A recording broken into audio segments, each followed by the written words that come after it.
सतगुरु हमसू रीझ करी एक कहया प्रसंग। बरसया बादल प्रेम का भीज गया सब अंग।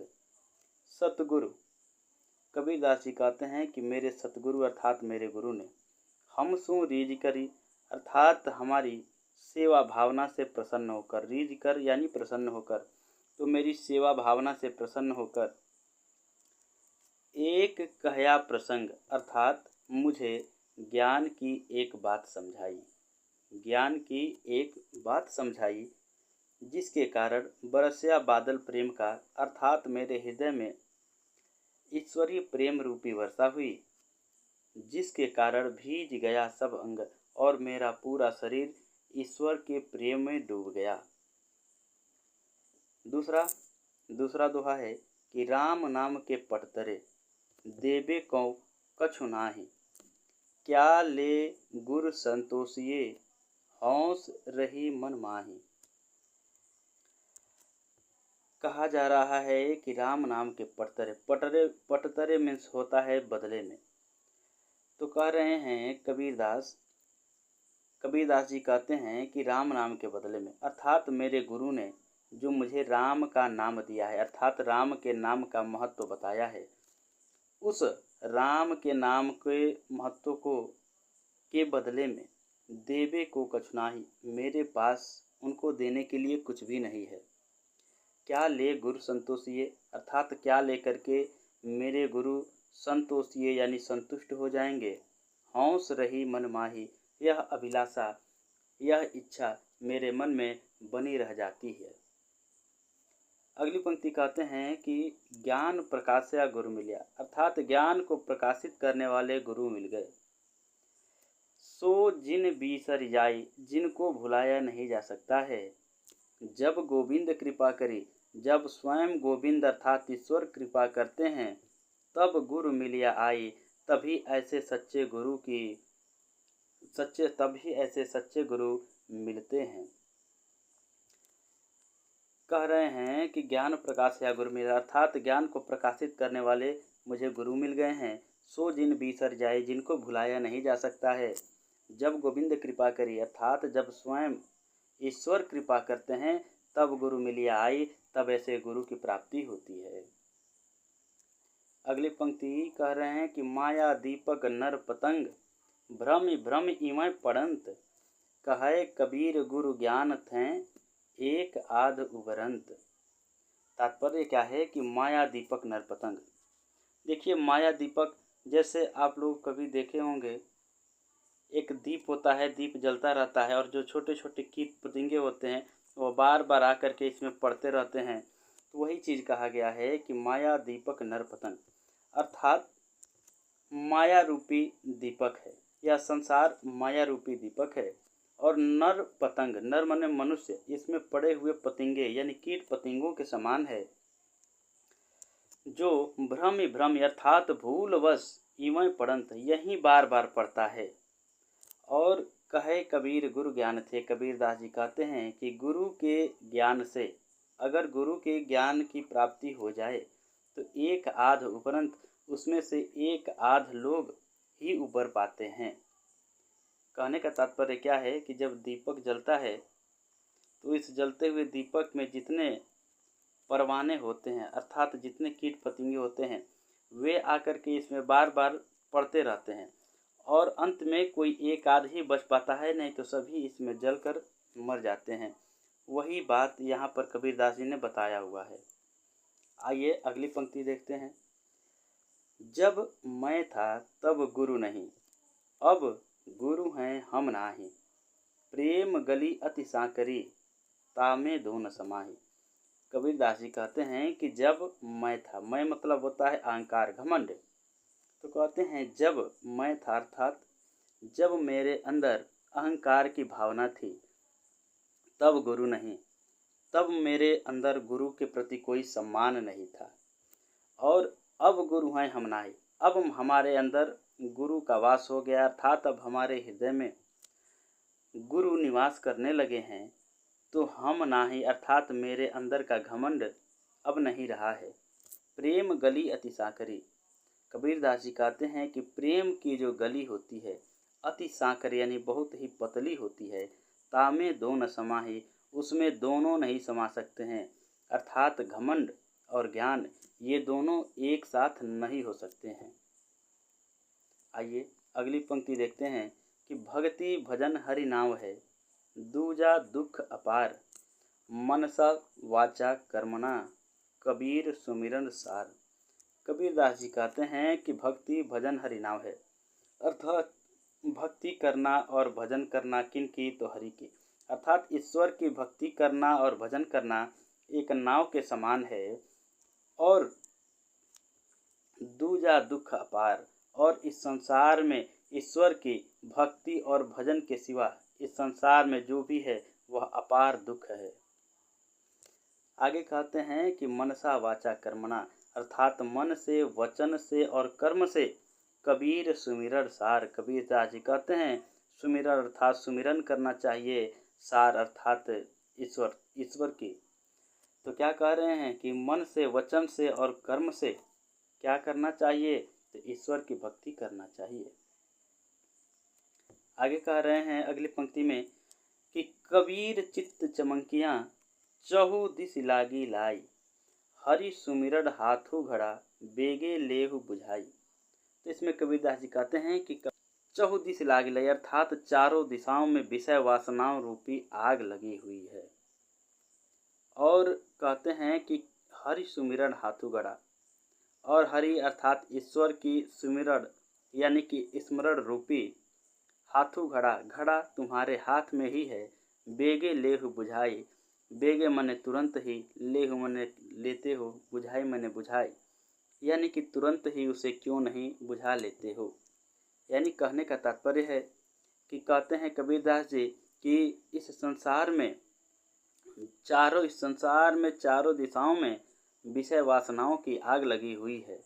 और कबीरदास जी कहते हैं कि ईश्वर का स्मरण रूपी घड़ा तुम्हारे हाथ में ही है, और बेगे लेहु बुझाई, यानी कि तुरंत ही उसे क्यों नहीं बुझा लेते हो। अगली पंक्ति देखते हैं, अंसरियाँ छाई पड़ी पंथ निहारी निहारी, जी भड़िया छाला पड़या राम पुकारी पुकारी। यानी अंसरियाँ, हमारे अंसरियों यानी आंखों के नीचे झाइयाँ पड़ गई हैं, यानी झाइयाँ पड़ गई हैं।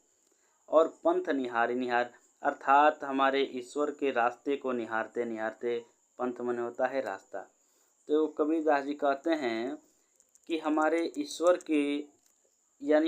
ईश्वर का रास्ता निहारते निहारते, देखते देखते हमारे आंखों के नीचे झाइयाँ पड़ गई हैं, और जी भड़िया छाला पड़या, अर्थात हमारे जीभों में छाला पड़ गया है।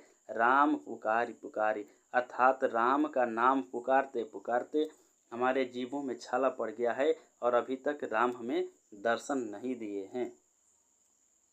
आइए अगली पंक्ति देखते हैं, झूठे सुख को सुख कहे मानत है मन मोद, जगत चबैना काल का कछु मुख में कछु गोद।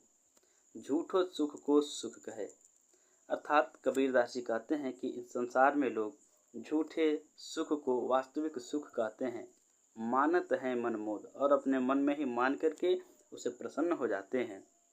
जगत चबैना काल का, जगत यानी संसार चबैना है किसका, काल का, और कछ मुख में कुछ गोद, अर्थात अभी कुछ लोग इसके मुख में, काल के मुख में चले गए हैं, और कुछ गोद अर्थात कुछ अभी उसके गोद में पड़े हुए हैं।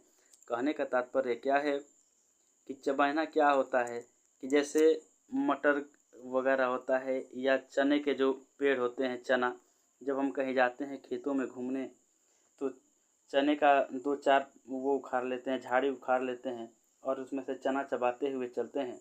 वही इसमें कबीरदास जी ने बताया है कि लोग वास्तविक सुख नहीं समझ पाते हैं, झूठे सुख को वास्तविक सुख समझ लेते हैं, और झूठे सुख को ही वास्तविक सुख मान करके और मन में ही प्रसन्न होते रहते हैं। आगे कहते हैं कि यह पूरा संसार क्या है, तो काल का चबैना है, और कुछ तो काल ने कुछ को मुख में कर ले लिया है, अर्थात कुछ को चबा लिया है, कुछ को समाप्त कर दिया है, और कुछ गोद, और जो बचे हुए हैं उनको गोद में ले रखा है, और वो जल्दी ही चबाने वाला है। आइए आगे देखते हैं। कह रहा है कि जब मैं था तब हरि नहीं, अब हरि हैं मैं नाही, और सब अंधियारा मिट गया जब दीपक देखा माही। यानी कि जब मैं था तब हरि नहीं, अर्थात जब मैं था, जब मेरे अंदर, मैं मने अहंकार घमंड, तो जब मेरे अंदर अहंकार था तब हरि नहीं, तब मुझे ईश्वर की प्राप्ति नहीं हो पा रही थी। अब हरि हैं मैं नाही, और अब जब मुझे ईश्वर की प्राप्ति हो गई तो मैं नाही, मेरे अंदर घमंड नहीं रहा है। सब अंधियारा मिट गया, मेरे अंदर का सब अज्ञानता रूपी अंधियारा मिट गया, समाप्त हो गया है। जब दीपक देखा माही, जब ईश्वर रूपी दीपक को मैंने देखा है। यानी कबीरदास जी कहते हैं कि जब मेरे अंदर घमंड की भावना थी, अहंकार की भावना थी, तो मुझे ईश्वर की प्राप्ति नहीं थी, और अब ईश्वर की प्राप्ति हो गई है तो मेरे अंदर का घमंड सारा समाप्त हो गया है। सब अंधियारा मिट गया, सब अज्ञानता रूपी अंधियारा मेरे शरीर से मिट गया है जब मैंने ईश्वर रूपी दीपक को देखा। आगे कह रहे हैं कि कबीर कहा गरबियो, ऊंचे देखी आवास, काल पर्यों भुएं लोटना, ऊपर जामे घास।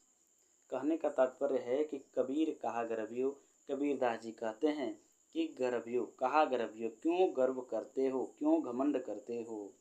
ऊंचे देखी आवास, अर्थात अपने ऊंचे ऊंचे आवास यानी कि भवन को, घर को देखकर क्यों घमंड करते हो।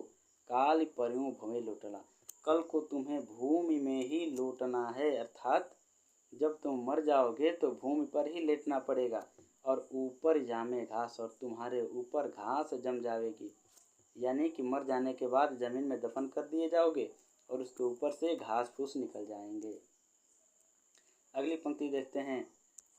यह ऐसा संसार है जैसा सेंबल फूल, दिन दस के व्यवहार को झूठे रंग न भूल। कबीरदास जी कहते हैं कि यह ऐसा संसार है जिस प्रकार एक सेंबल का फूल होता है। देखिए, सेंबल का फूल देखने में बहुत सुनहरा होता है, बहुत सुंदर लगता है, लेकिन न उसमें स्वाद होता है, न गंध होता है, न कोई गुण होता है। तो यह संसार भी उसी सेंबल के फूल के समान है। देखने में तो बहुत सुंदर है, लेकिन उसके अंदर कोई गुण नहीं रहता है।